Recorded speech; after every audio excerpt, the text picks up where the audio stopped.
The National Mall. The National Mall is a large open park area located in the heart of Washington, D.C., USA. It is home to many iconic landmarks and monuments, including the Lincoln Memorial, the Washington Monument, and the United States Capitol Building. The National Mall covers over 1,000 acres and serves as a place for public gatherings, celebrations, and protests. It is a popular spot for picnics, jogging, and other outdoor activities.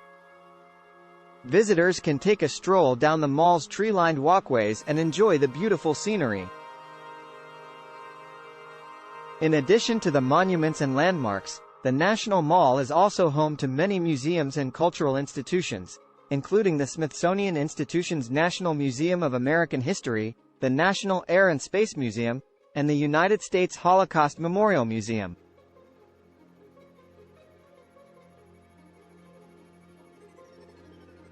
These museums offer a wide range of exhibits and educational programs, making the National Mall a popular destination for history buffs and families. Overall, the National Mall is an important symbol of American history and culture, and a must-visit destination for anyone traveling to Washington, D.C. Thanks for watching. Stay tuned for more updates.